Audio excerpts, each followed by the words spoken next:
Bem, dando continuidade ao sumário de culpa, primeira fase do procedimento no júri, da persecução criminal perante o júri, eu tratei das causas de absolvição sumária, mas não expliquei quem é que absolve sumariamente. Na primeira fase, o juiz-presidente absolve sumariamente quando fica comprovada a inexistência do fato, quando o fato não constitui crime, provada que o autor ou partícipe envolvido na investigação não, não é autor nem partícipe, não cometeu nada, ou a inimputabilidade como única tese. Inimputabilidade como única tese. Também quando o fato não constitui crime, quando não preenchidos os requisitos da teoria tripartida, hoje considerada. Para ser considerado um crime, a conduta tem que ser típica, ou seja, definida em lei, ilícita, não se enquadrar em nenhuma das causas que isentam isentam de pena as causas descritas no artigo 23, que são legítima defesa, estado de necessidade, exercício regular de direito estrito, cumprimento de dever legal. São as causas ali definidas. Ou se há, ou se há culpabilidade. Culpabilidade, um dos elementos da culpabilidade é a previsibilidade. Se a pessoa não consegue nem prever que uma conduta é criminosa, é claro que não é crime. E dentre outras coisas, exigibilidade de conduta diversa. A pessoa tem a possibilidade de agir de um modo diferenciado diante daquela conduta. Se ela é forçada, se há uma coação para o cometimento de um crime, uma coação irresistível, que não dá para resistir, que não dá para conter, resistir no sentido de conter, ela, ela também não cometerá crime. Assim como se ela não pode entender o caráter ilícito da conduta ou comportar-se mediante esse entendimento, ela, sendo essa tese isolada, tese única de inimputabilidade, ela também será absolvida sumariamente. É uma absolvição imprópria, que é, na medida em que ela é absolvida, é aplicada uma medida de segurança. Se ela é incapaz, inimputável, e é verificada uma conduta antissocial, se alguém comete um crime sob o manto da inimputabilidade, ela naturalmente é perigosa e uma medida de segurança é aplicada. É a chamada absolvição imprópria, porque na medida que absolve, aplica uma medida de segurança. Então esse é um elemento também previsto no terceiro item de um crime. A culpabilidade prevê a imputabilidade. A potencial consciência da ilicitude. A pessoa tem que ter a mínima consciência de que alguma coisa é ilícita. Se ela não pode entender ou determinar-se diante daquele entendimento, de acordo com o artigo 26 do Código Penal, deixa também de ser crime. Então é isso. O crime tem três elementos. Enfim, é o que a absolvição sumária tenta bloquear, tenta conter a uma submissão ao júri de condutas criminosas, de que não se enfeixam, de que não se enquadram, de que não há uma subsunção, uma adequação típica em relação àquele caso. Bom, nesse momento, o juiz ele pode desclassificar, se ele verificar que a denúncia apresentada pelo promotor de justiça não apresenta os elementos do crime de um crime doloso contra a vida. de um crime previsto dentro do artigo 121 a 127.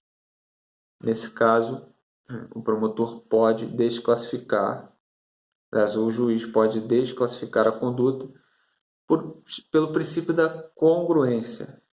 Congruência é o princípio que vela que a sentença do juiz deve reproduzir, deve ser um espelho da denúncia. A denúncia é um desdobramento da sentença e a sentença um desdobramento da denúncia. As duas devem ser congruentes. O que o promotor pede deve ser o objeto da sentença, na parte dispositiva da sentença. Bem, nesse momento, é possível, em caso de indícios de cometimento de crime por outros agentes, o juiz ele abrirá o prazo para a emenda, para o aditamento, aliás, da denúncia, para que inclua essa outra pessoa cujos indícios sejam relevantes, para que haja pronúncia em relação a essa pessoa. Nesse momento, o juiz, verificando indícios de autoria e participação, indica ao promotor, e o promotor denuncia essa terceira pessoa com indícios de autoria e participação. É o chamado mutatio libelli, quando há necessidade de aditar, incluir alguém ou modificar o crime com o aditamento do promotor de justiça, com a inclusão pelo promotor de justiça. Quando o juiz apenas entende de modo diverso do promotor de justiça, como está no artigo 383 do Código de Processo Penal, aí há o instituto do emendatio libelli, quando há uma incongruência entre o pedido e a sentença, o que o juiz entende. Possibilidade de desclassificação. A intimação da pronúncia, a notificação da pronúncia, ela deve ser feita na pessoa do acusado e também na pessoa do advogado, se for advogado constituído por publicação, se for ao defensor público, intimação pessoal. Intimação ao promotor e assistente também. Agora, se o réu, se o acusado estiver em local incerto ou não sabido, se ele estiver nessa situação não encontrado.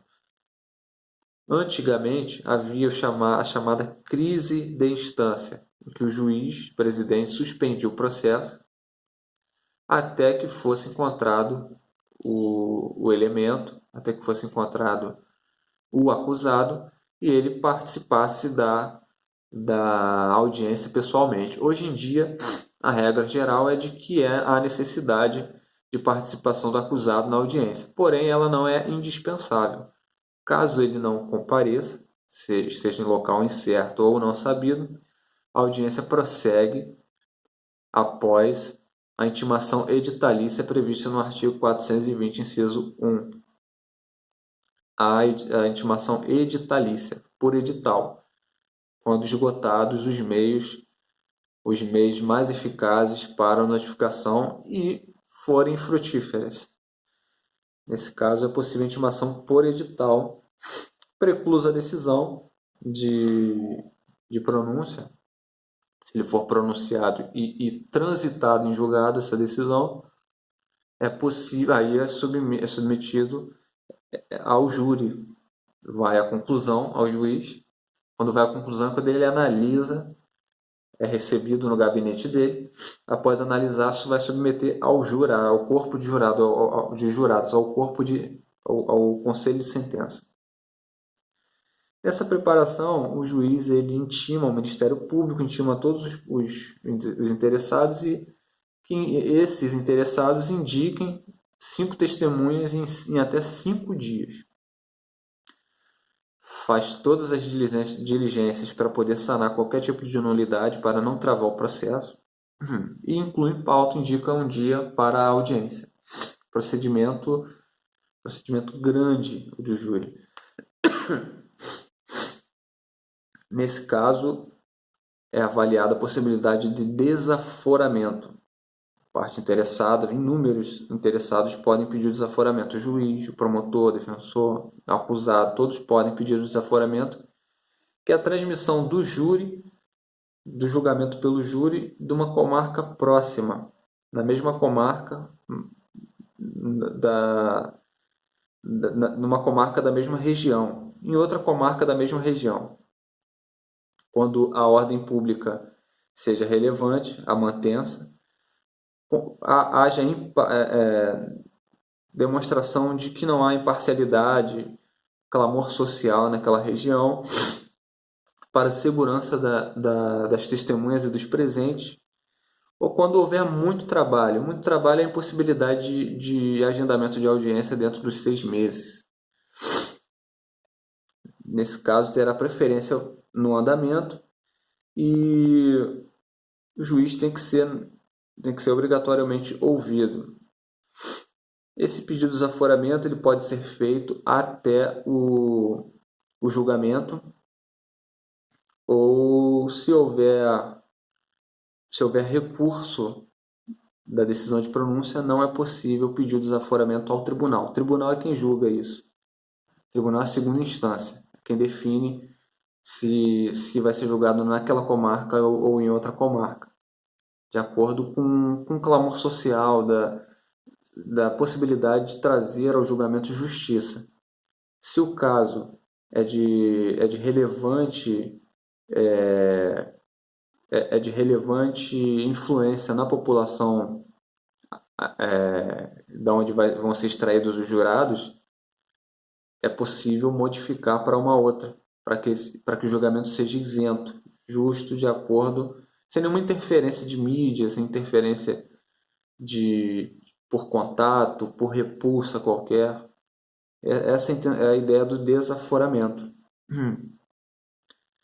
Bom, o pedido de desaforamento deve ser feito após o trânsito julgado da decisão de pronúncia e até o julgamento. Se houver julgamento antes do desaforamento e não haja decisão em segundo grau pelo tribunal suspendendo o julgamento pelo júri, fica prejudicado.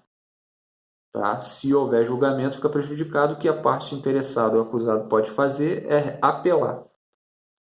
Ele pode apelar para alegar algum tipo de nulidade, e desconstituir o júri, fazer um declínio de competência, um desaforamento, que é o termo certo quando se trata de júri. Então, eu acho que eu disse bastante coisa aqui, são 13 minutos já, sobre o procedimento do júri, pretendo continuar. Forte abraço.